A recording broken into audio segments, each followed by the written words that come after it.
Good evening. Kavod Harav, how are you? Baruch Hashem, Chodesh Tov. Kodesh Tov. Okay.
Okay, so we're going to a new chapter.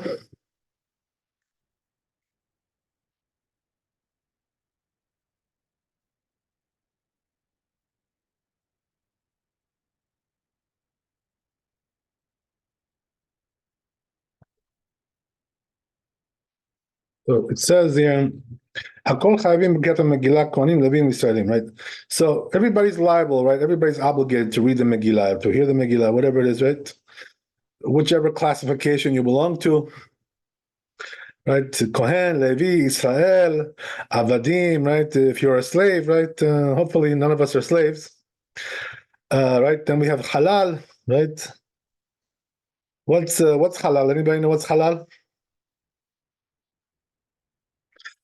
So halal means a person who got disqualified from the kehuna, from the priesthood, because something happened there. He married a divorced lady, whatever it was, right? Whatever. That's called halal. Then we have mamzer, right? So mamzer is illegitimate, child. That's also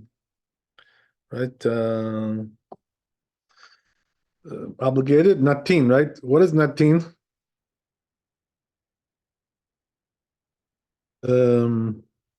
So natin is like these were Canaanites, that came in the time of Yoshua bin Nun, and they tricked the people into converting them, thinking that they were from the distant land, right? That's called natin.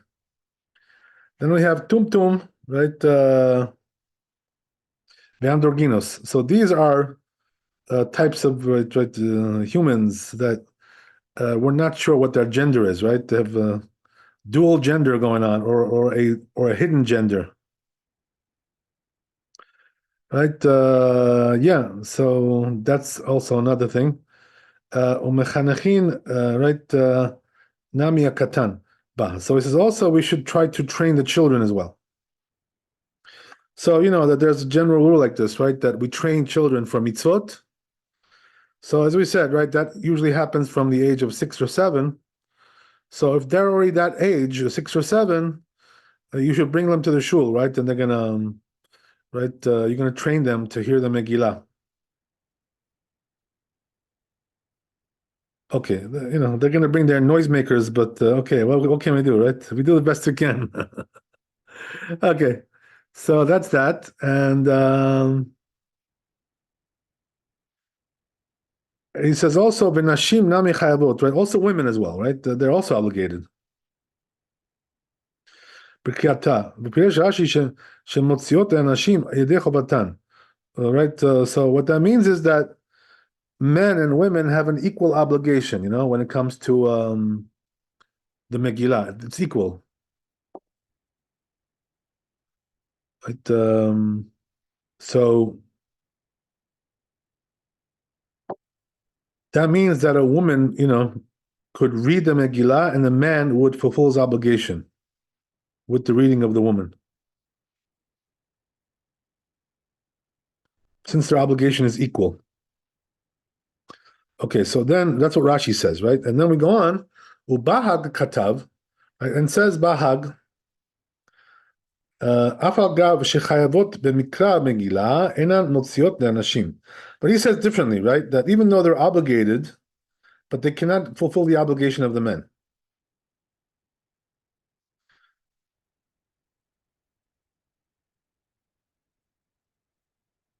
Okay, yeah.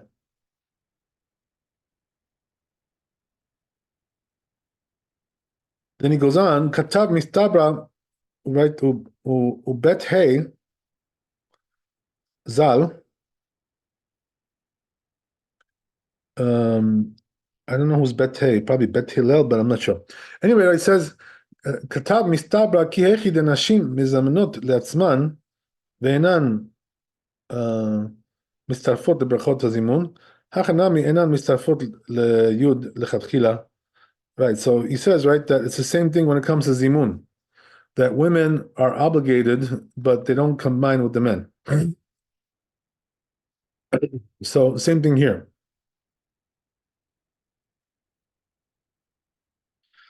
Yeah, so lechatchila they cannot combine, he says. Ve'androginos motzi mino ve'lo she'eno mino, right? So what about androginos, right? So androginos is like hermaphrodite. So that means that they have both, they have both genitalia, right, of women or men. They have both. So because of that, right, we're not sure if that's called a man or a woman. So what we do is we say that since we're not sure, right, according to this opinion, they can only fulfill the obligation of the same, right, as them. Somebody who's the same as them. And tumtum, right, means that the problem is that genitals are covered, so you can't see if it's a man or a woman. So umisha chetzio eved, chetzio ben chorin, right? Also, you have somebody who's half a slave and half free. Afilu mino eno matzi. So there, even right, somebody who's the same classification, you cannot fulfill the obligation. Okay, so all these things are not so practical. I'm not going to get too much into these things, right? But anyway, right? That's what the Torah says. So we have here, a couple of opinions, right? According to Rashi, the women, can fulfill the obligation of the men. But right, according to the second opinion, Bahag, they cannot. Okay. The halacha is, by the way, that they can. So let's say you're in a place, right, where, the lady knows how to read. I mean, she's like a daughter of a rabbi, so she learned how to read the Megillah, right, from her father or whatever. And all the guys are like, kind of like, right, inexperienced, whatever, and they don't know nothing. So that girl, can fulfill the obligation of the boys. She can read for all of them. That's what we're saying, That's halacha.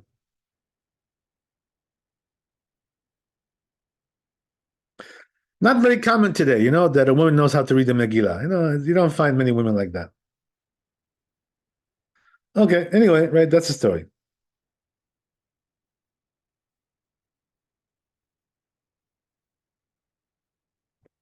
So let's go to Bet Yosef.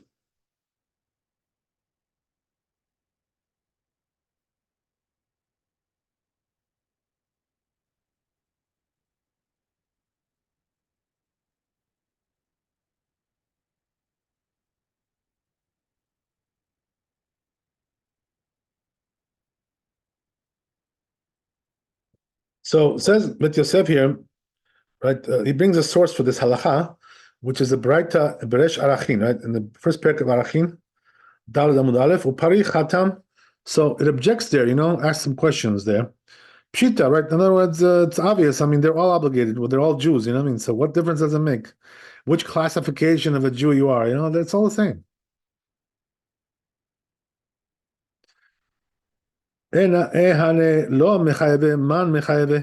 Right? If they're not obligated, who's obligated? Right? So he says, yeah, you're right. It's obvious that they're all obligated. They're all Jews. But, the novel idea, the chidush is that, that they have to all stop working, right, in order to do this, in order to hear the Megillah. Right? So they have to leave their job, even if they're working somewhere or whatever, right? And, tell the boss, right? Okay, boss, I'm leaving. I have to go hear the Megillah.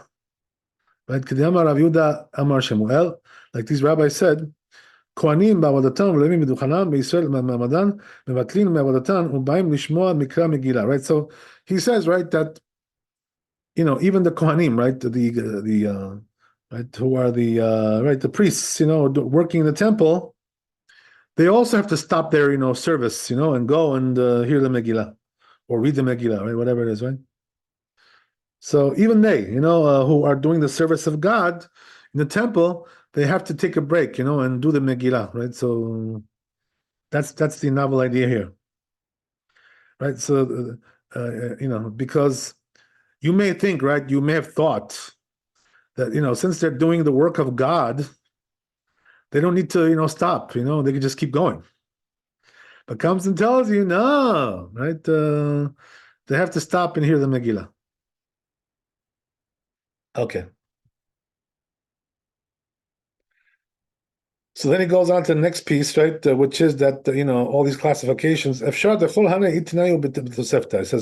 it's possible that all these are in the Tosefta. So he says, since he mentioned these classifications, so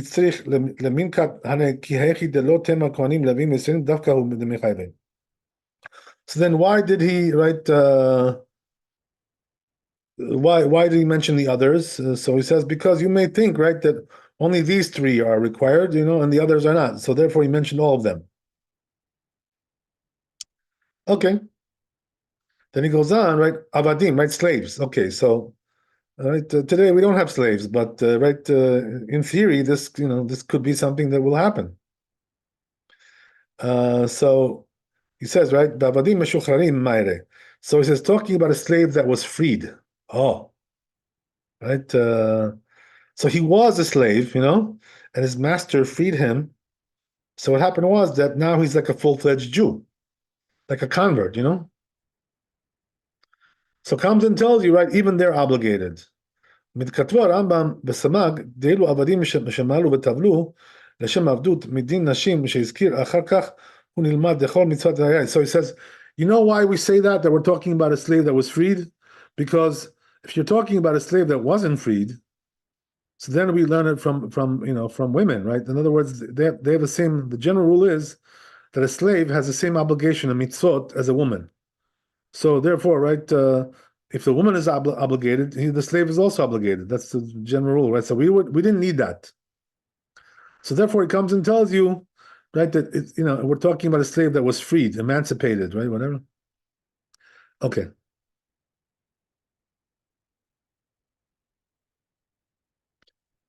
Exactly what I just told you, right? He says here.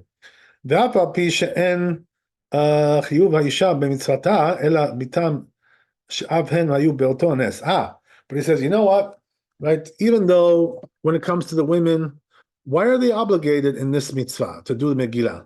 So the reason is because they also, were part of the miracle, right? Esther was there, right? All this stuff. So meaning what? That they were also saved by that miracle that was done for Purim. So since they were also saved and affected by it, right, they should also be a part of the mitzvot as well. That's the logic of it. So,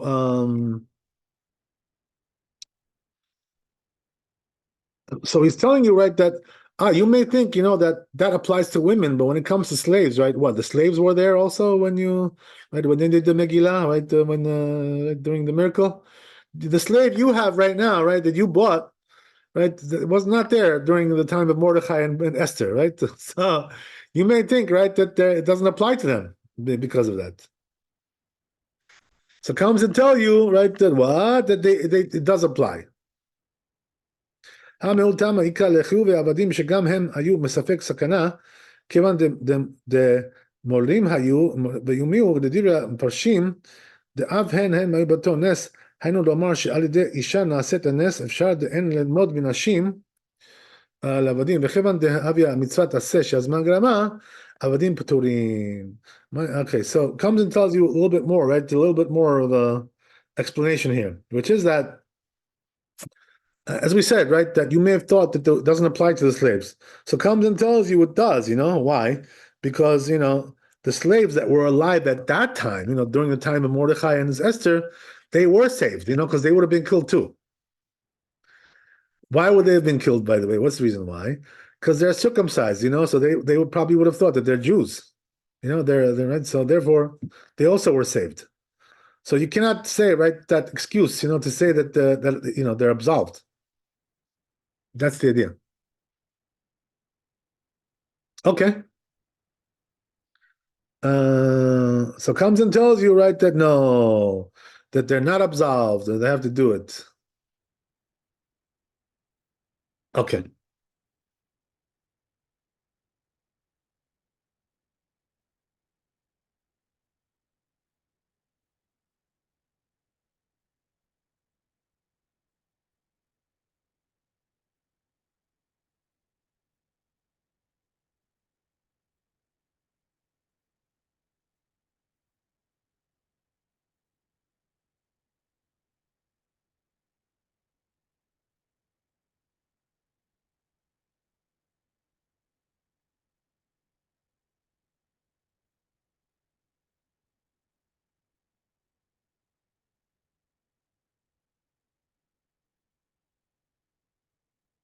But right, he says that you still may have thought that we shouldn't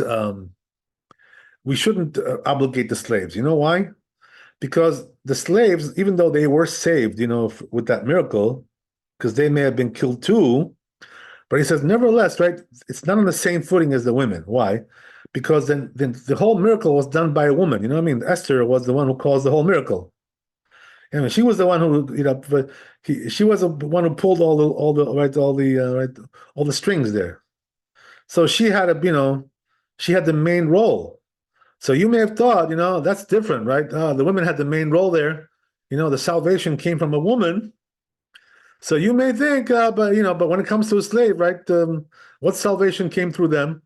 So therefore, you may think that they're absolved. So comes and tells you, no, right, that they're obligated, even though they don't have the same status as the women when it comes to this miracle. Okay. So then he goes on, right? And now what he said, right, that we also have to train the children as well. Ken katav Rambam. It says in Rambam Pashutu, right? So it's obvious, he says, right? Why is it obvious? Because we have to train the children with all the mitzvot, right? So why not Megillah? What difference does it make, right? This mitzvah or that mitzvah, it's all the same. You have to train them for everything. Okay. So then he goes on, that women are also obligated, right? So what's the source for that? Beresh Megillah, right? Amar Rabbi Yoshua ben Levi, Nashim chayavot mimikra Megillah, shapen hayu be'otanas. So exactly what we just said now, right? The reason why the women are obligated is because they also were part of the miracle, right? And there's two ways to look at that, right? That you can say that they were saved by the miracle, or they performed the miracle, right? Esther was the one who actually made the miracle. In other words, she right, as we said, right?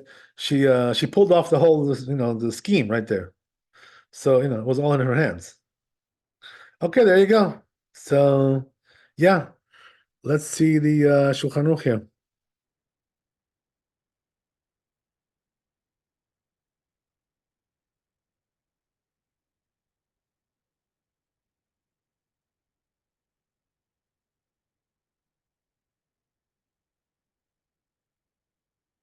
This obligation is still rabbinical, though, right? Absolutely, but we did talk about this issue that it's like divrei Kabbalah. We talked about that in the beginning, right? When we a while ago. So what does that mean, right? That the essence of the Purim holiday is not really called rabbinical; it's called divrei Kabbalah. So what does that mean? That it wasn't made by the rabbis; it was made by prophets, right? So that has a little bit of a higher status than a decree made by the rabbis. So therefore, right, it's like a kind of like a quasi kind of a situation where, it's not really rabbinical. It's not from the Torah, divrei Kabbalah, right? It's from the prophets. You know what I'm going to ask next, though, right? What's the question? So if it's not from the Torah, right? And then also women, they kind of had to come up with a reason why women were obligated. Does that not become a double doubt? Ah, oh, okay. So what's the doubt? Okay, so now you're telling me that there's two doubts over here, right? Yes. Well, I'm asking. Now I'm going to ask you to enumerate them, right? Tell me which doubts we're talking about. One, it's not from the Torah, right? Right. Because it's Divrei Kabbalah, which is maybe higher than the rabbis, but Yes. it's not Torah, right? Okay. And the second is, whether women are obligated because of the time-bound commandment, and you're saying it's because they're obligated because they took place in the miracle. But isn't it because it's women, right? I'm asking Okay, you're asking very good question. This is like halacha talk. I mean right, procedural halacha. Right, whatever, right. So, well, I'm going to explain to you the answer regarding these things. There are some rules in halacha, that you have to know in order to understand. So I'm going to explain to you the rules. The rule is like this, right? That if something was decreed by the rabbis or even the prophets, right, whatever it was, right, we don't call that a doubt. It's because it was decreed for sure. You know what I mean? That's one thing. What doubt is there, right? We know for sure that they decreed it. Okay, so they That's one decreed it thing, their right? words. It's just a thing. Yeah, So doesn't make Torah doesn't make it obligation into a doubt. So Okay. now the second one, right? Which was what? The second doubt that you said? Because it's women, and it's women. It's a time-bound mitzvah. Okay, here we go. Right, good. So that's also right a very good question, and the answer to that is like this. That when we say that a positive mitzvah, which is time bound, right, women are exempt. Okay, that only applies to mitzvot from the Torah. When it comes to decrees of the rabbis and so forth and so on, that rule does not apply. That's one thing. Right? That's one issue. There's also another issue, which is that here, right, we have, the Gemara learns it from a verse, right, in the Megillah, that they're obligated. So since there's, so that's not called a doubt because, for sure we know that they're obligated. So in other words, basically, what I'm trying to tell you is that there's no doubts here. Okay, thank you. Yeah. So now, right, but continuing on that theme that you started to mention, we need to investigate a little bit more, right, regarding this whole issue, which is that the question is when it's not from the rabbis and it's not from the Torah, it's divrei Kabbalah, right, meaning from the prophets. So the question is, does it have a stat? When it comes to doubts, right? If there is a doubt, do we go stringent like from the Torah, or do we go lenient like from the rabbis? That's the question, right? Because it's not either or, it's in the middle. That's if there was a doubt, what would we do? Right. So first of all, right, you have to know, right, that when it comes to Torah law, okay, in order to permit, you need two doubts, right? Double doubt. When it comes to rabbinic law, one doubt already permits it. You're aware of that, right? I'm assuming that you're aware of it. You taught me this, yes.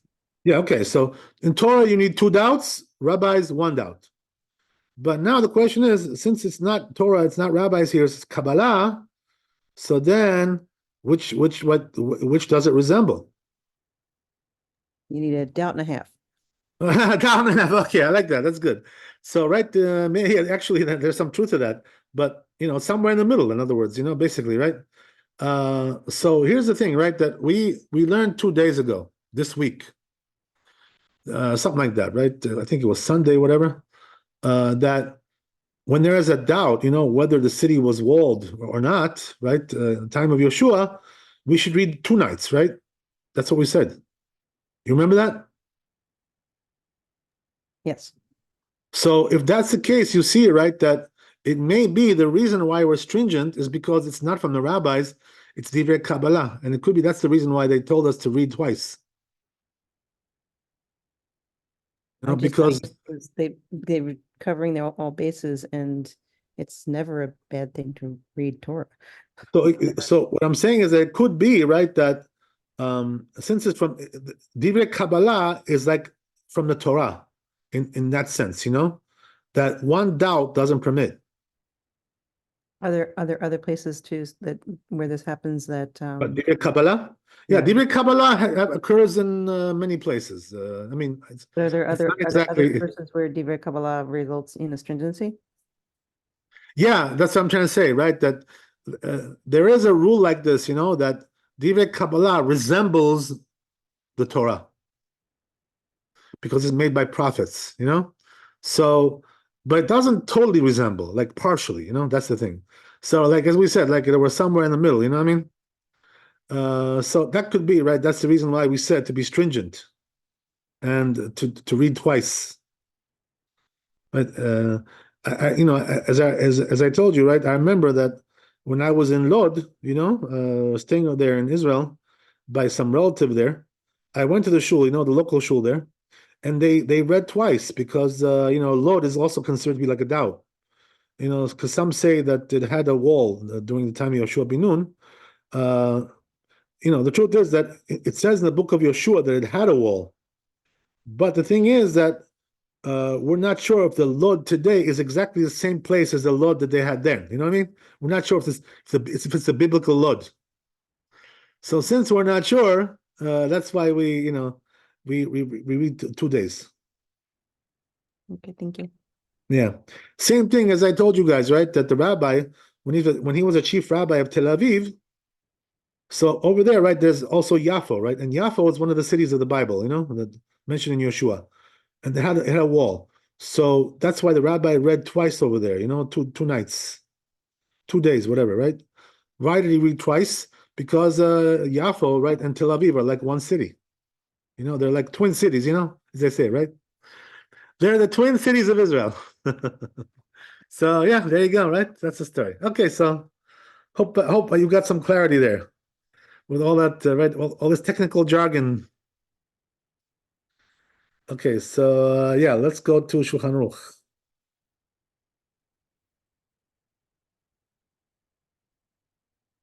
Okay.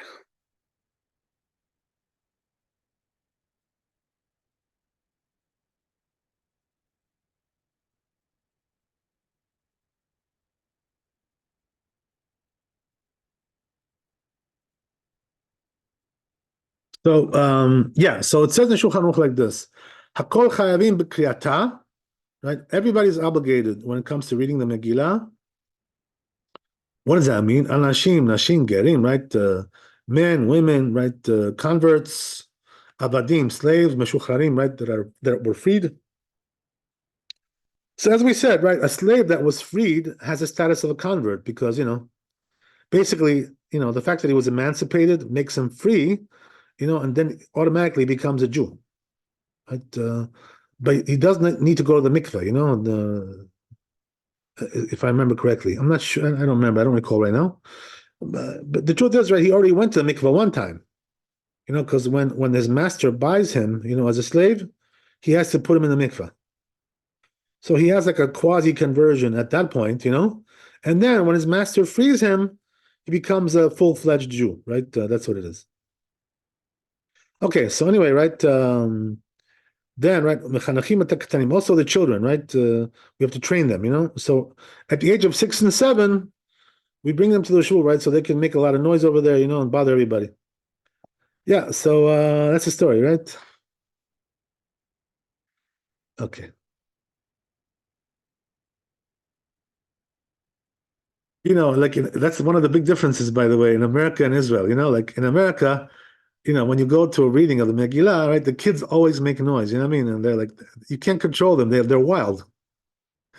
But in Israel, you know what I mean? Like, the rabbis, immediate readings, like they were very disciplined, these kids, like they were told, don't make noise when we're reading, So they would tell them, listen, you know, You have to wait till we finish. You can make the noise at the end only. This was the deal. So these kids were very disciplined over there, you know. They knew, right, that you cannot make noise before you finish. But here, what they do is, you know, in America, right, also some places in Israel as well, you know, what they do is every time they mention the word Haman, you know, the kids start making noise. You know, they start with the noisemakers, you know, bach, bok, bok, bok, bok, bok, bok. Right, so it makes a big, you know, ruckus. You know, it's hard to sometimes it's hard to hear the Megillah. Every time it says Haman, they start again, right? Shooting, you know, their fake guns, right? Whatever, all that stuff. Right? Isn't there Okay. like blot out the name of Haman, right? I'm sorry. Yeah, right. That's the idea. You know, to blot it out, right? But you know, it doesn't say right. You know, to right in those days, you know, they weren't shooting and making the noisemakers. What they were doing is just, you know, stomping on the floor, right, with their feet. Right, that's what they were doing in those days. You know, the good old days before we got those noisemakers. Are the children allowed to stomp their feet? They shouldn't do it. That's the idea, you know. During the reading, you know, the rabbi, my rabbi, he couldn't tolerate that. He was like, "You better not! Don't you dare!" I need to figure out what his secret was so I can keep my students quiet. Well, you know, when you're a big rabbi like that, right? Everybody's afraid of you, you know. So you got something. We were all afraid, you know. We're all scared, you know. So we didn't want to mess with the rabbi. He slapped you. I'm sorry. Oh yeah, he slapped every. I mean, you know, I wasn't the only one, but anyway, right? So as we said, we didn't want to mess with the rabbi, so we listened to him. You know, whatever he said, we did. So yeah, that's the way it was. The children and all that. Okay, so and the reason, by the way, you know, we're so vehement about this is because you know there's some of the Rishonim, they say, the early authorities, that if you don't hear one word from Megillah, you didn't fulfill your obligation. You know, can you imagine? You know, some kid, you know, makes like, you know, shoots off his gun, you know, and you know because of that you didn't hear one word, and then you're done. That's it, right? You didn't fulfill the obligation. So we don't want that. You know what I mean? This is ridiculous. I mean, can you imagine? His pellet gun, whatever it is, right? Is whatever that he has, whatever that thing is called. Okay, so let's go on. Let's see what else we got here.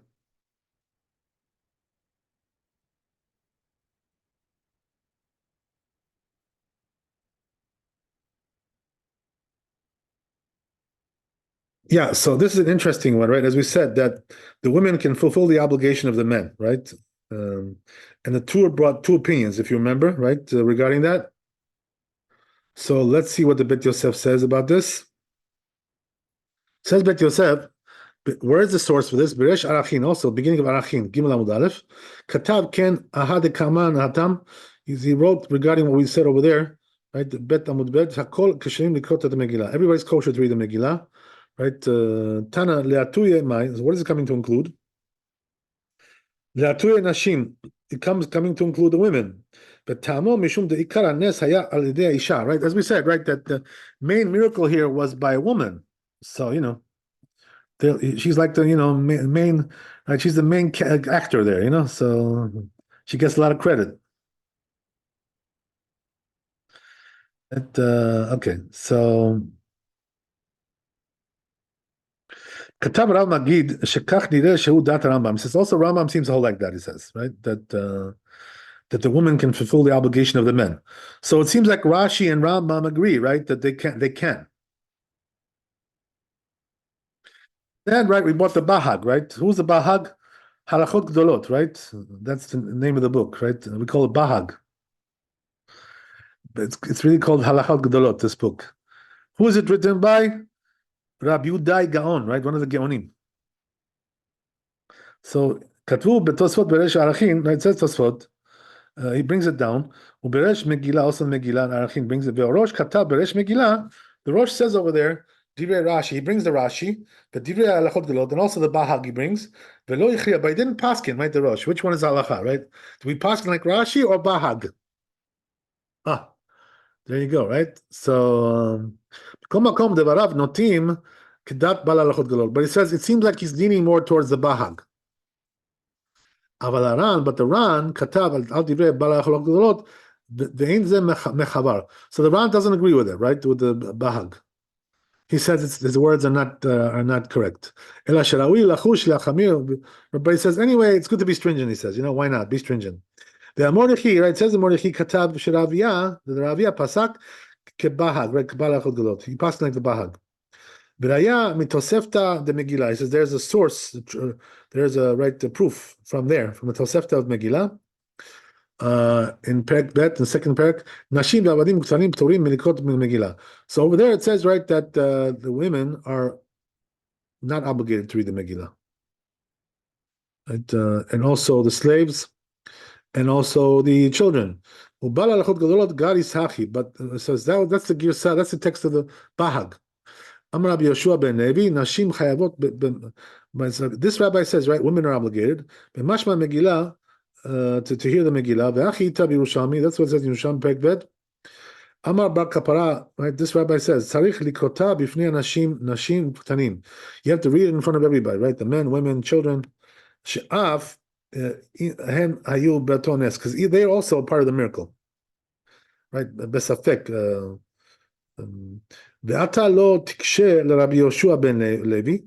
So he says, now don't ask about this rabbi, right? This Tosefta from Tosefta. Don't ask from the Tosefta about on him.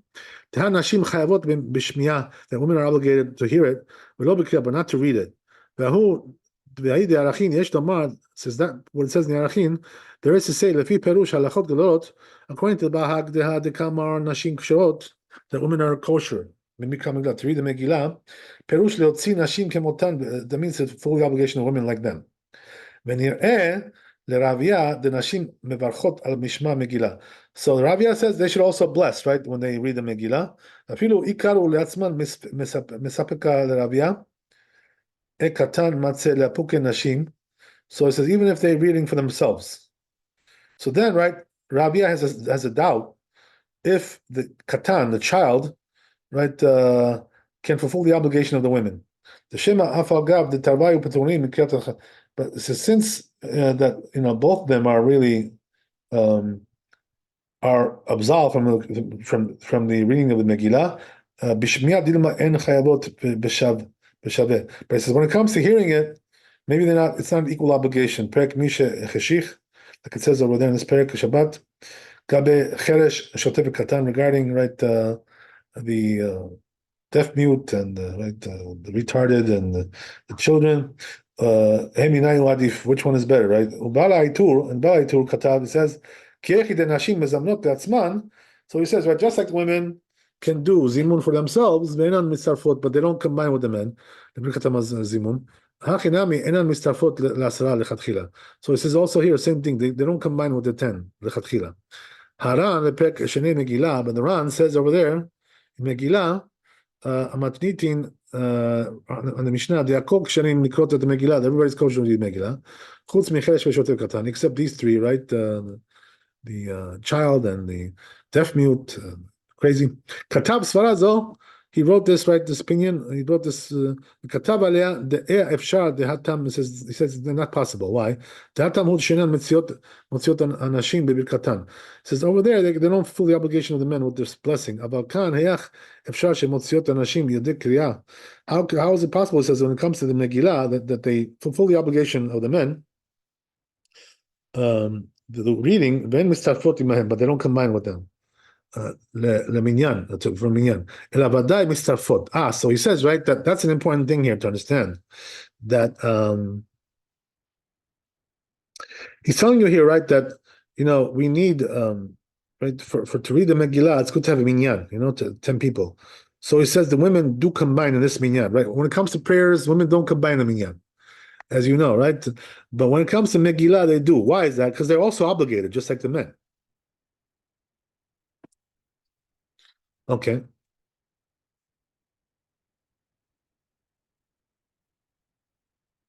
Interesting. So let's see the Shulchan Aruch, right, on this, and we're done.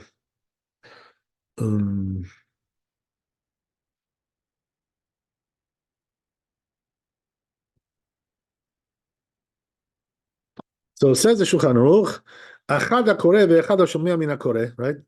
So he says, right, that doesn't matter whether you read the Megillah or you hear the Megillah.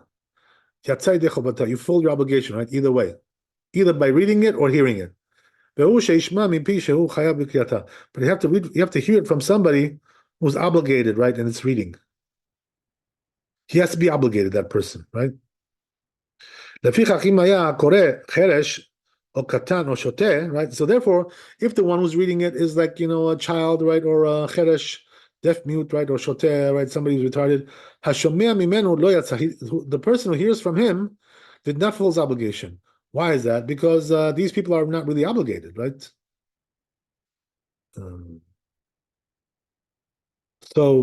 But didn't we just say, right, we have to train the children? So now he's telling you that children are not obligated, right? So what's right? How do we reconcile that? So the answer is like this, that when they're 6 and 7, we train them, you know what I mean? But before that, there's no obligation at all.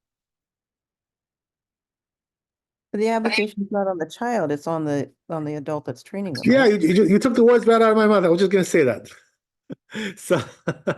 So yeah, you're right. Absolutely right. So that's all right. That's already right. Step 2, right? I give you step 1. So step 2 is, as you said, right, that the obligation of the child is not the same as the adult. Meaning what? As you said, right? On the adult, the obligation is on the adult himself or herself, right? But when it comes to the child, it's really on the parent, right? That's what you said, no? That is what I said. Okay, good. So therefore, right, because of that, the obligation is not on the same level as the adults, So therefore, the children should not read for the adults, that should not be done. That's what we're saying, right? And then he goes on, Shulchan Aruch,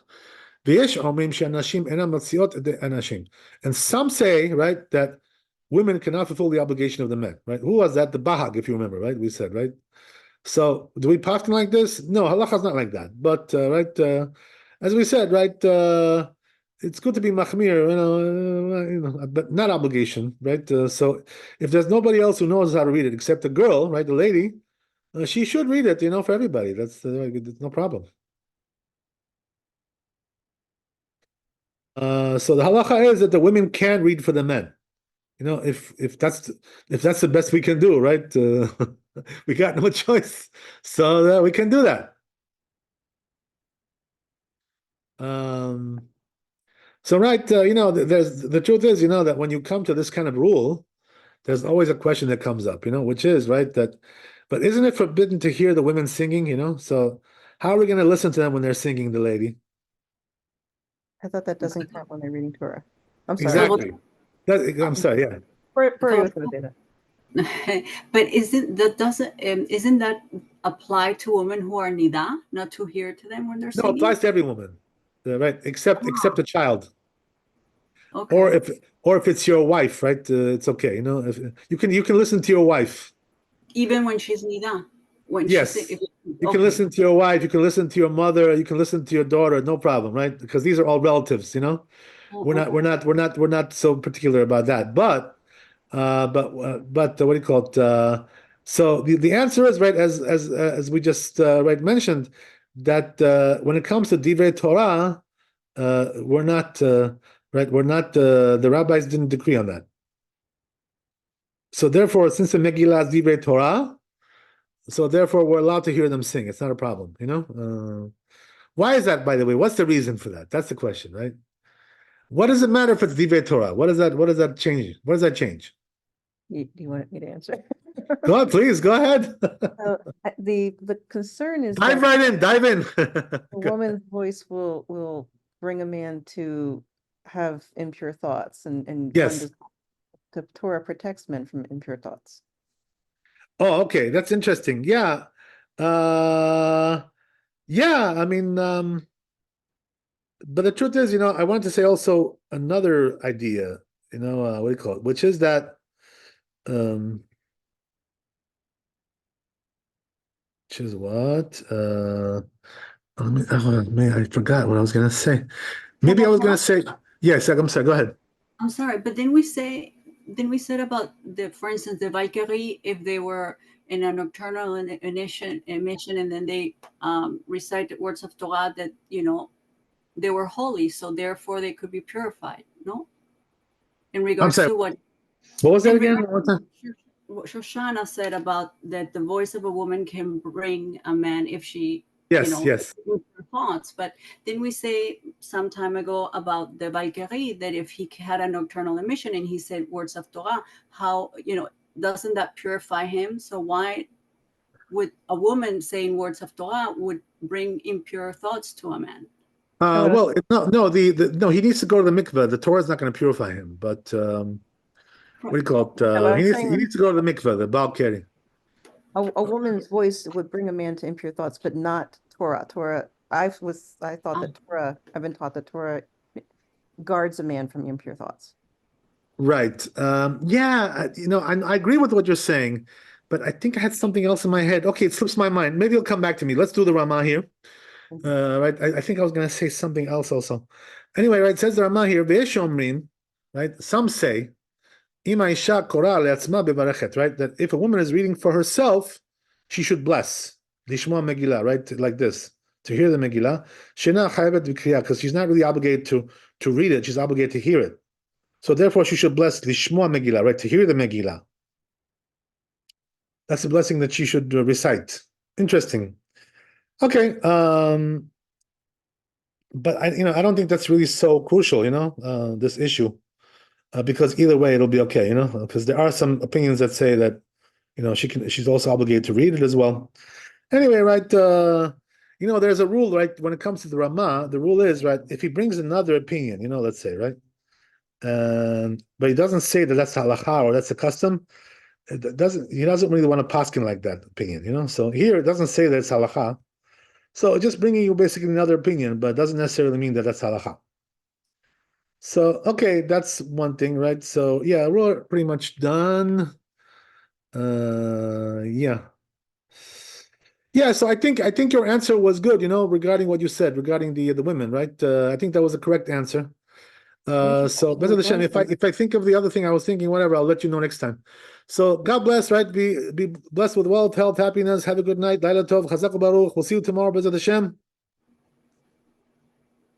And pray for our amazing soldiers who are doing an incredible job. They say that they already destroyed 75% of that city. That Gaza. Shem Yachem. It's good. Now let them do the rest of 25% as well. I don't mind. Believe me, if they do 100%, it's good. Right, the more the merrier, as they say. No problem. I have no problem with that. Okay, Laila Tov, all the best. We'll see you tomorrow. Bezat Hashem. Thank you so much. Thank you.